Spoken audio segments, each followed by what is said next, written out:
تو اس سے بڑھ کر ظالم کون ہوگا جو اللہ پر جھوٹ باندھے یا اس کی آیتوں کو جھٹلائے؟ بے شک گنہگار فلاح نہیں پائیں گے۔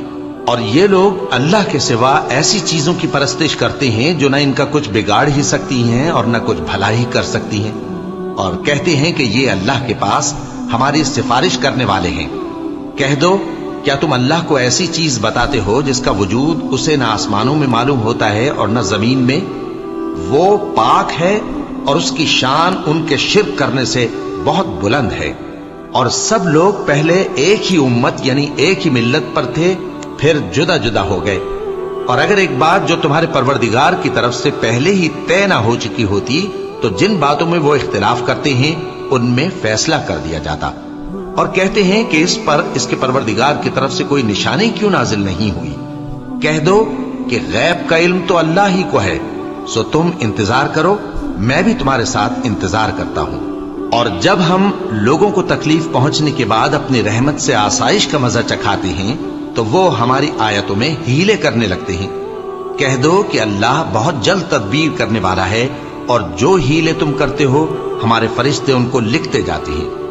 وہی تو ہے جو تم کو جنگل اور دریا میں چلنے پھرنے اور سیر کرنے کی توفیق دیتا ہے، یہاں تک کہ جب تم کشتیوں میں سوار ہوتے ہو اور کشتیاں خوشگوار ہوا کی مدد سے سواروں کو لے کر چلنے لگتی ہیں اور وہ اس پر خوش ہوتی ہیں، تو ناگہاں زناٹی کی ہوا چل پڑتی ہے اور لہریں ہر طرف سے ان پر جوش مارتی ہوئی آنے لگتی ہیں، اور وہ خیال کرتے ہیں کہ اب تو لہروں میں گھر گئے۔ تو اس وقت خالص اللہ ہی کی عبادت کر کے اس سے دعا مانگنے لگتے ہیں کہ اے اللہ، اگر تو ہم کو اس سے نجات بخشے تو ہم تیرے بہت ہی شکر گزار ہوں۔ پھر جب وہ ان کو نجات دے دیتا ہے تو ملک میں ناحق شرارت کرنے لگتے ہیں۔ لوگو، تمہاری شرارت کا وبال تمہاری ہی جانوں پر ہوگا۔ تم دنیا کی زندگی کے فائدے اٹھا لو، پھر تم کو ہمارے ہی پاس لوٹ کر آنا ہے۔ اس وقت ہم تم کو بتائیں گے جو کچھ تم کیا کرتے تھے۔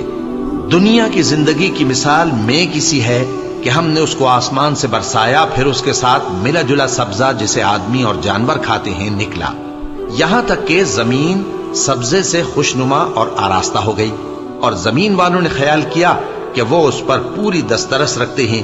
ناگہاں رات کو یا دن کو ہمارا حکم عذاب آ پہنچا تو ہم نے اس کو کاٹ کر ایسا کر ڈالا کہ گویا کل وہاں کچھ تھا ہی نہیں۔ جو لوگ غور کرنے والے ہیں ان کے لیے ہم اپنی قدرت کی نشانیاں اسی طرح کھول کھول کر بیان کرتے ہیں۔ اور اللہ سلامتی کے گھر کی طرف بلاتا ہے